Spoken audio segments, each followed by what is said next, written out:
When President Johnson signed the Civil Rights Act in 1964, there were only 4 black members in the United States Congress. Their numbers had once been stronger. In the years and decades following Reconstruction, 22 African Americans served. But by the 1960s, Jim Crow laws had largely frozen them out of local and national politics. Life in the American South, when I was growing up, was not easy for African Americans.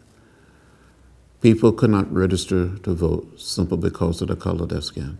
When I got elected to Congress, between the Mississippi River and the Pacific Ocean, there had been only one black member of Congress. The effects of that lack of representation were far-reaching.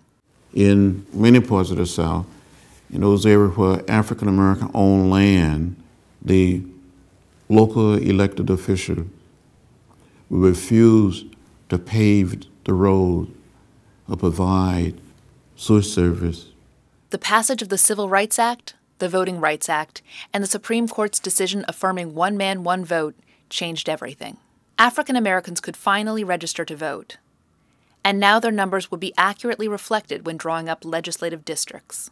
By the late 1960s, African Americans had, for the first time in history, a block of elected officials representing their interests.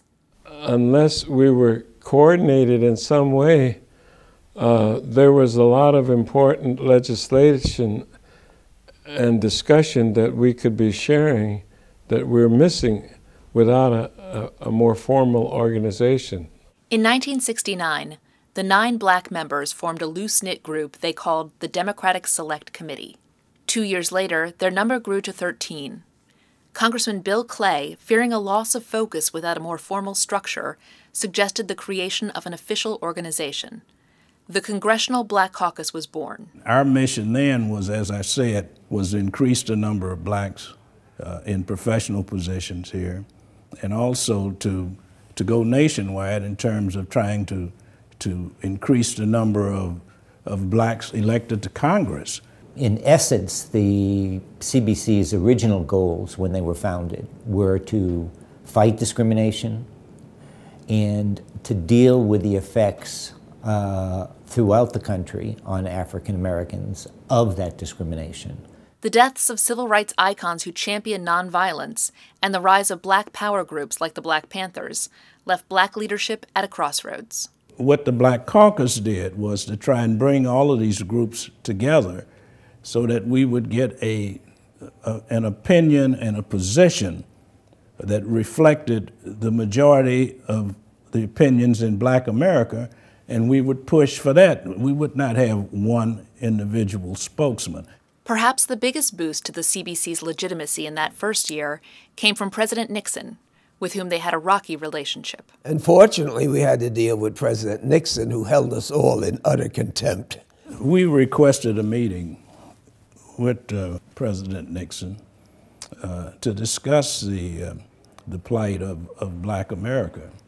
He totally ignored us for months and months and months.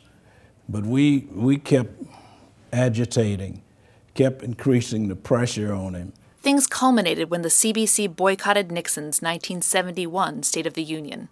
Nixon finally agreed to the meeting, and CBC members pressed him to adopt more policies that would help African Americans. We had all of the research for every one of those recommendations that we presented to him, and he couldn't refute them. I mean, black America was in a state of terrible conditions. His avoiding of us like a cancer, his lack of respect for us as members of Congress caused more people to tolerate and to help us to decide just what role we would play. Several months after the Nixon meeting, the CBC held its first annual dinner. It was the fledgling organization's coming out party. The evening was tremendously exciting. The entertainment was great with Nancy Wilson, Billy Eckstine, and Dick Gregory.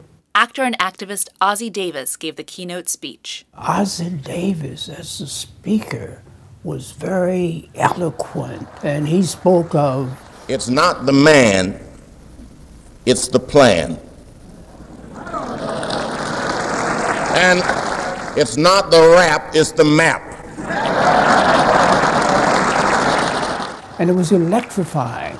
And people just stood up and cheered as if this was a new day for Black America. And that was the spiritual and political springboard for the Congressional Black Caucus. 40 years later, the caucus has grown in size and influence. It has championed civil rights and economic justice throughout the world. It has seen its stature tarnished as ethics scandals swirl over many senior members. And it has seen one of its own elected President of the United States.